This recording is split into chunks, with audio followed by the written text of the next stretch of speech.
நமஸ்காரம். மேற்படி ஸ்ரீமத் பாகவதத்தில் அடுத்தடுத்த ஸ்லோகங்கள் நாம் அனுபவிக்க இருக்கோம்.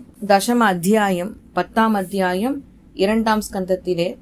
அதில் நேற்றுதான் நம்ம அனுபவிக்கும் பொழுது சுகர் பரீட்சித மகாராஜாவிடத்துல இந்த பாகவதத்தில் இருக்கக்கூடிய 10 விஷயங்கள் அதை பத்தி சொல்றார். என்னன்னாக்க அத்திர சர்கோ விசர்கஸ்ட ஸ்தானம் போஷணம் ஊத்தய மன்வந்தரேஷானு கதா நிரோதோ முக்திராஸ்ரய அப்படின்றார். முக்கியமான 10 விஷயங்கள் பாகவத்ல சொல்லப்பட்டிருக்கிறது சர்க்கம் விசர்க ஸ்தான போஷண ஊத்திகி மன்வந்தரங்கள் ஈஷானு கதைகள் நிரோத முக்தி ஆஸ்ரய பூத மாத்திரேந்திரியதியாம் ஜென்மசர்க உதாகிருத்தகன்றார். முதல்ல சொல்றது சர்க்கம்னா என்ன, அதுதான் நேற்றுக்கு பார்த்தோம். சிருஷ்டி, இந்த உலகம் எப்படி படைக்கப்படுறது அப்படின்றது சர்க்க, அதை பத்தி சொல்லியிருக்கு. அதுக்கப்புறம் பிரம்மணோ குண வைஷம்யாது விசர்க பௌருஷ ஸ்மிருதிஹி. ஸோ திருப்பார்கடல்ல இருக்கிற அந்த எம்பெருமான் சயனத்துல இருந்துட்டு இருக்கிறவர் கொஞ்சம் எழுந்து பிரம்மாவை படைக்கிற வரைக்கும் அந்த சிருஷ்டி காரியத்தை அவர் பார்த்துடுறார். பிரம்மாவை படைக்கிற வரைக்கும்னாக்க நம்ம எது பரியந்தம் பார்த்தோம் நேத்தி? 26 தத்துவங்கள் என்னன்றத பார்த்தோம் இல்லையா? அதற்கப்புறம் மேற்படி பஞ்சபூதங்கள்ல ஒரு பூதமான அந்த பூமியை எடுத்துக்கிறார். அதை 2 துண்டா உடைக்கிறார். முதல்ல ஒரு துண்டை அப்படியே வச்சு விடுறார். பாக்கி இருக்கிற துண்டை 4 துண்டுகளா மாற்றி மேல இருக்கிற 4 வஸ்துக்கள் இருக்கு இல்லையா? பூமி எடுத்தாச்சுனாக்க அப்புறம் பாக்கி என்ன இருக்கு? நீர், காற்று, ஆகாசம், நெருப்பு, இது இருக்கு இல்லையா? அந்த 4தோடையும் இந்த பூமியை போய் கலந்து விடுறார். அந்த மாதிரி ஒரு பூதத்தையும் முதல்ல 2 துண்டா வெட்டுறார். அதுக்கப்புறம் அதை ஒரு பாகத்தை அப்படியே வச்சுடுறார். இன்னொரு பாகத்தை 4 துண்டுகளா வெட்டி பாக்கி இருக்கிற 4தோட சேர்த்து கலப்படம் பண்றார். முதல்ல கலப்படம் பண்ணவர் யாரானா பெருமாள் தான். இப்படி கலப்படம் பண்ணியே என்ன பண்றார் அவர்? இந்த கலப்படத்தை கொண்டு பெருமாள் சிருஷ்டிக்கிறார். இந்த கலப்படத்துக்கு பஞ்சீகரணம் அப்படின்னு பேரு. அப்போ இப்படி இந்த பெருமாள் பஞ்சீகரணத்தை பண்றார். இதுக்கப்புறமா இப்படி இந்த பஞ்சீகரணத்தை பண்ணி பெருமாள் முதல்ல ஒரு மனுஷ உடம்ப படைக்கிறார். அதாவது என்ன, மனுஷனை போல இருக்கக்கூடிய உடம்பு அப்படின்னு அர்த்தம். தோற்றத்தினால் மனிதர்களை போல இருக்கக்கூடிய உடம்பு. முதல்ல ஒரு உடம்ப பண்றார். அந்த உடம்புக்குள்ள பிரம்மா, நான்முகன் பிரம்மா அப்படின்ற பதவிக்கு எந்த ஜீவாத்மா தகுந்த ஜீவாத்மாவாக இருக்கோ அந்த ஜீவாத்மாவை கொண்டு போய் அந்த பிரம்மா அப்படின்ற உடம்புக்குள்ள புகுத்தி விடுறார். இப்போ அந்த உடம்புக்கு இப்ப என்ன, அந்த உடம்பு எந்த ஜீவாத்மா இருக்கோ அதுக்கு இப்ப நான்முகன் பிரம்மா அப்படின்னு பேரு. 4 தலைகளை உடையது கொண்ட பிரம்மா. அந்த பொசிஷனுக்கு முதல்ல பிரம்மா போறார். பிரம்மாவை படைச்சுட்டார் இல்லையா? இப்ப அடுத்தது பிரம்மா என்ன பண்றார்? மேற்படி தான் படைக்கணும் அப்படின்னு போறார். அவர்கிட்ட இருந்ததுக்கு அப்புறம் 4 குமாரர்கள் முதல்ல வரா. பிரம்மாவனுடைய மானசீக புத்திரர்கள். அவளுக்கு சனத்கன், சனத்குமாரன், சனாதனன், சனந்தனன் 4 பேர். இவா 4 பேர். இவாளை தவிர்த்து நாரதர். இந்த மாதிரி பிரம்மாவனுடைய 4 குமாரர்கள். அதை தவிர்த்து நாரதர் மகரிஷி, திரிலோக சஞ்சாரி, அவர். இவா எல்லாம் படைக்கப்படுறா. இதுக்கப்புறம் பிரம்மா ருத்ரனை படைக்கிறார், சிவபெருமான படைக்கிறார். நான்முகனை நாராயணன் படைத்தான். நான்முகன் தான்முகமாய் நின்று சங்கரனை தான் படைத்தான். ஞான்முகமாய் அந்தாதி மேலிட்டு அப்படின்னு திருமழிசை ஆழ்வார் நான்முகன் திருவந்தாதியில முதல் பாட்டில் எடுத்து காண்பிக்கிறார். அதனால சிவனை பிரம்மா படைக்கிறார். சனக்கன், சனத்குமாராதிகள் மேற்படி படைத்தல் ஆரம்பிக்கிறார். இந்த இடத்துல விசர்க அப்படின்ற சுகர்.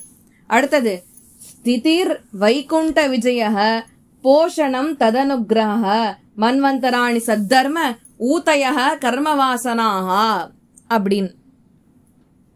இது என்னடா அப்படின்னு கேட்டாக்க அடுத்தது போஷணம். போஷணம்னாக்க போஷணம் தத்து அனுகிரக அப்படின்றார். இந்த போஷணம் அப்படின்னாக்க நான் போஷிக்கிறது, ஒரு வஸ்துவை போஷிக்கிறது, ஒரு விஷயத்த போஷிக்கிறதுனாக்க காப்பாற்றப்படுவது அப்படின்னு அர்த்தம். காக்கப்படுவது அப்படின்னு அர்த்தம். ஸோ காப்பாற்றப்படுவது, காக்கப்படுவது. இது என்னன்னா போஷணம் தது அனுகிரக. எதை அனுகிரகம் சொல்றாரு? போஷணமே அனுகிரகம். இந்த பிரபஞ்சத்தை பெருமாள் காக்கின்றாரே அதுவே பெருமாளினுடைய அனுகிரகம், பெருமாளினுடைய காருண்யம் அப்படின்னு புரிஞ்சுக்கோங்கோ அப்படின்றார் சுகபிரம்ம மகரிஷி. ஸ்திதிர் வைகுண்ட விஜய அப்படின்றார்.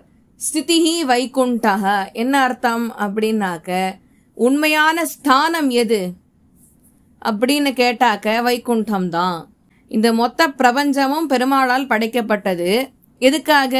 நம்மள மாதிரி இருக்கிற ஜீவாத்மாக்கள் அவாவா கர்மங்களை முடிச்சுண்டு வைகுண்டத்தை போய் சேரணும் அப்படின்றதுக்காக. ஆனால் தான் 10ஆம் பத்துல சுவாமி நம்மாழ்வார் சொல்றார், வைகுண்டம் புகுவது மன்னவர் விதியே அப்படின்றார். இன்னைக்கு இல்லைன்னா நாளைக்கு, நாளைக்கு இல்லைன்னா நாளைக்கு, இல்லைன்னா அடுத்த ஜென்மத்துல, அதுக்கு அடுத்த ஜென்மத்துல, இன்னொரு 20 ஜென்மம் கழிச்சு, இல்லைன்னா ஒரு 100 ஜென்மம் கழிச்சு, என்னைக்கா ஒரு நாள் நம்ம பெருமாள் திருவடியை வைகுண்டத்துல அடைஞ்சுதான் ஆகணும். கிட்டத்தட்ட துல்லியமா சொல்லணும்னாக்க 84 லட்சம் ஜீவராசிகள் இருக்கு இந்த பிரபஞ்சத்திலே. அதுல வைகுண்டத்துக்கு அடுத்த நிலையில இருக்கிறது என்ன அப்படின்னு பார்த்தாக்க பிரம்மலோகம். வைகுண்டம் தான் உச்சத்துல இருக்கு. அது அழியாத நிலை பெருமாளுடையது. பெருமாளுக்கு 2 ஐஸ்வர்யங்கள் உண்டு. நித்திய விபூதி, லீலா விபூத்தின்னு உண்டு. நித்திய விபூதின்றது ஸ்ரீ வைகுண்டம், லீலா விபூதின்றது இங்க இருக்கிற நம்ம இருக்கிற இந்த லோகம். நித்திய விபூதியான ஸ்ரீ வைகுண்டம் எங்கேயோ தள்ளி இருக்கு. அதுக்கு முன்னாடி விரஜா நதி இருக்கு. இந்த விரஜா நதியில ஸ்நானம் பண்ணி போனாதான் வைகுண்டத்துக்குள்ள நுழைய முடியும்.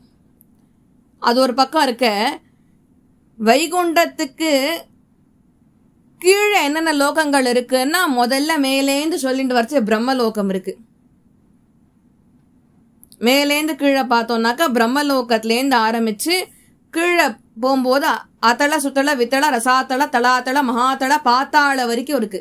ஒவ்வொரு நிலை ஏற்படும் போதும், அதாவது ஒரு தடவையும் படைத்தல் அப்படின்னு வரும்பொழுதும் இந்த ஜீவாத்மாக்கள் பண்ணின கர்மாக்கு ஏத்த மாதிரி அவாளுக்கு அந்த பிறவி கிடைச்சுட்டே இருக்கும்.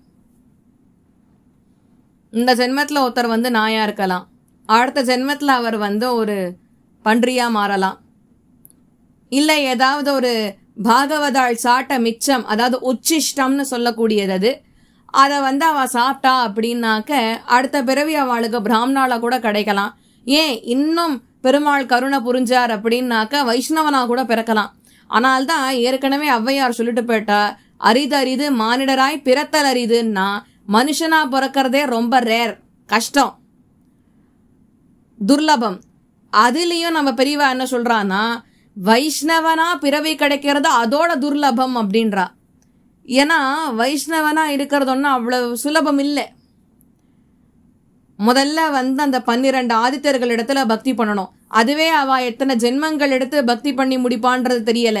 அந்த 12 ஆதித்யர்களுக்கு பண்ணின பக்தியினுடைய பலனா ருத்ரன் இடத்துல பக்தி பண்ணுவா, சிவபெருமான் இடத்துல. அந்த ருத்ரன் இடத்துல பக்தி பண்ணதனுடைய பலனாத்தான் நேர பெருமாளை சென்று அடைவர்கள். அந்த பெருமாளை பக்தனா பிறக்கிறதுனா அவ்வளவு சுலபம் இல்ல. அது எத்தனை ஜென்மாக்கள் எடுக்கணுமோ, எத்தனை நாள் தவம் இருக்கணுமோ தெரியாது, எத்தனை யுகங்கள் ஆகுமோ தெரியாது. அப்படி இருக்கிறச்சே இந்த வைஷ்ணவனுடைய பிறவி எவ்வளவு வசதி. அந்த வைஷ்ணவனா இருக்கிறதுன்றது ரொம்ப கஷ்டம். அதனாலதான் தயவு செஞ்சு வைஷ்ணவாளா இருக்கிறவா வைஷ்ணவாளாவே இருங்கோ. அடுத்தது ஊத்தயக. ஊத்தயகனாக்க நம்ம ஏற்கனவே பண்ண கர்மங்கள்னாலதான் நம்ம இந்த பூமியில பிரபஞ்சத்துல பிறவி எடுத்திருக்கோம் இல்லையா. சோ ஏற்கனவே பண்ண கர்மங்கள்னால்தான் இந்த பிறவி எடுத்திருக்கோம். இந்த பிறவியில பூர்வ ஜென்ம கர்மங்கள் பலன்களை தான் நம்ம அனுபவிக்க போறோம். புதுசா எதையும் அனுபவிக்க போறது இல்ல. சோ இவன் ஒன்ஸ் இந்த சம்சார சாகரத்துக்குள்ள நுழைஞ்சுட்டான் அப்படின்னா பூர்வ ஜென்ம கர்மங்களுக்கான பலன்களை அனுபவிக்கிறேன்ற பேர்ல இந்த ஜென்மத்துல காரியங்களை பண்ணுவான். இந்த ஜென்மத்துல பண்ற காரியங்கள்னால திருப்பி கர்மங்களை சேர்ப்பான். அந்த கர்மங்கள் சேர்த்திருக்கானோ இல்லையா, திருப்பி அதனால காரியங்கள் பண்ணுவான். திருப்பி அந்த காரியங்களால திருப்பி கர்மத்தை சேர்ப்பான். இப்படி ஒரு வட்டமாட்ட போயிட்டே இருக்கும். அதனால உண்மையாவே ஒரு ஜீவாத்மா என்ன பண்ணணும் அப்படின்னாக்க, எப்படியாவது பெருமாள் திருவடி மோட்சத்தை சென்றடைய வேண்டும் அப்படின்ற ஆசையை கொண்டு இந்த ஜென்மத்திலே தர்ம நெறியில் சென்று சாஸ்திரங்கள் எதை செய்யு சொல்லியிருக்கோ அதை மட்டும் பண்ணி செய்யாததை செய்யாமலேயே இருந்து மோட்சத்துக்கான மார்க்கத்தில் ஒரு ஜீவாத்மாவானது தன்னுடைய வாழ்க்கை என்னும் பாதைய அந்த தர்ம நெறியில எடுத்துட்டு போகணும் அப்படின்னு சொல்றது ஊத்தயக. மன்வந்தரங்கள். மன்வந்தரங்கள்னாக்க ஒரு மனு, அவருடைய ராஜ்யம் தான் மன்வந்தரம்னு பேரு. வைவஸ்வத மன்வந்தரம்னு சொல்றோம் இல்லையா. அப்படின்னா என்ன அர்த்தம்னா, வைவஸ்வத மனு அந்த ராஜ்யம் பண்ணிட்டு இருக்கார் அப்படின்னு அர்த்தம். அதனால அதுக்கு வைவஸ்வத மன்வந்தரம் அப்படின்னு பேரு. இப்ப ஸ்வயம்பூவ மனு இருக்கார், அவர் வந்து ராஜ்யம் பண்ணார்னாக்க ஸ்வயம்பூவ மன்வந்தரம் அப்படின்னு வந்துரும். இந்த மாதிரி 14 மனுக்கள் இருக்கா. இந்த 14 மனுக்கள் என்ன பண்ணுவா அப்படின்னாக்க, இந்த மனுஷர்களை நம்ம பிறந்திருக்கோம் இல்லையா, நம்மள வந்து தர்ம நெறியில நம்மள போகும்படிக்கு அவ வந்து ஆணை பிறப்பிப்பா. அவளுடைய ஆணைகள் தான் இந்த ஸ்மிருதிகள் அப்படின்னு சொல்லக்கூடியது. மனு ஸ்மிருதின்னு சொல்றோம் இல்லையா. ஒரு மனுஷன் எப்படி இருக்கணும், அவன் எப்படி இருக்க கூடாது, எப்படி இருந்தா அவன் தர்ம நெறியில இருப்பான், எப்படி இருக்க கூடாதோ அப்படி இருந்தான் அப்படின்னாக்க அவன் தர்ம நெறி தவறி அதர்ம பாதையில போவான். இது அவனுக்கு நல்லது இல்லை. எல்லா ஜீவாத்மாக்களும் என்றோ ஒரு நாள் பெருமாளுடைய வைகுண்டத்தை சென்றடைய வேண்டியது சொல்லிட்டு மனுக்கள்லாம் ஸ்மிருதிகள் கொடுத்துட்டு போயிடுவா. இந்த மாதிரி 14 மனுக்கள் ராஜ்யம் பண்றா. அதுதான் மன்வந்தரம் அப்படின்ற கணக்கு. நம்மளை எப்படியாவது பெருமாள் திருவடியில கொண்டு போய் சேர்க்கணும் அப்படின்றது தான் அவளுடைய எண்ணம். அந்த நல் நோக்கத்தோட தான் அவ ஆக்ஞைகள்லாம் பிறப்பிப்பா. ஈஷானு கதா அப்படின்னு சொன்னாக்க அவதாரானு சரிதம், அதாவது பெருமாளினுடைய லீலைகள், அவருடைய அவதாரணங்கள், அவருடைய பக்தர்களோட பண்ணிய லீலைகள் எல்லாத்தையுமே வந்துட்டு சேர்த்து அனுபவிக்கிறது தான் ஈஷானு கதா. அதெல்லாம் சொல்லக்கூடியதுதான் இந்த பாகவதம். பின்பு நிரோத பிரளயத்தை பத்தி பேசும். பெருமாள் எப்படி பிரளய சமுத்திரத்துல ஆளுநிலை மேல் ஒரு பாலகனாய் தோற்றுவித்து பிரளய சமுத்திரத்தை ஜீவாத்மாக்களை அத்திரிதோட திருவயிற்றுக்குள்ள அடக்கின்ற அந்த எம்பெருமான் வந்து பிரளய சமுத்திரத்திலிருந்து ஜீவாத்மாக்களை அப்பையும் காப்பாத்தி திருப்பி பிரளயம் எல்லாம் ஓஞ்ச உடனே என்ன பண்றாரு, திருப்பி முதல்ல சிருஷ்டி ஆரம்பிக்கிறாரோ இல்லையா அந்த ஜீவாத்மாக்களுடைய கர்மங்களை கழிப்பதற்காக. அந்த விஷயம்தான் நிரோத, அந்த பிரளயம் தான் நிரோத. அடுத்தது வந்து முக்தி. முக்திர் ஹித்வான் யதா ரூபம் ஸ்வரூபேண விவஸ்திதி. அதாவது என்னன்னா முக்தி, இந்த ஜீவாத்மா அதோடைய இந்த உடம்ப விட்டுட்டு மோட்சத்துக்கு போறது பாருங்க, அதை பத்தி சொல்றது தான் முக்தி அப்படின்றது. கடைசியில ஆශ්‍රயனாக்க எவன் ஒருவன் பரபிரம்மமாக கொண்டாடப்படுகின்றானோ, எவன் ஒருவன் இந்த பிரபஞ்சத்தை படைத்து காத்து அழிப்பதற்கும் காரணமாயிருந்து அந்த அழிக்கின்ற சமயத்திலும் பிரளயத்தின் போதும் இந்த ஜீவாத்மாக்களை ரட்சிக்கின்றானோ அப்படிப்பட்டவனே பரபிரம்மம். அப்படிப்பட்டவன் ஒருவனே நாம எல்லாரும் ஆශ්‍රயிக்க வேண்டியவன் அப்படின்னு எடுத்து காண்பிக்கிறது தான் கடைசி தத்துவமான ஆශ්‍රயம்.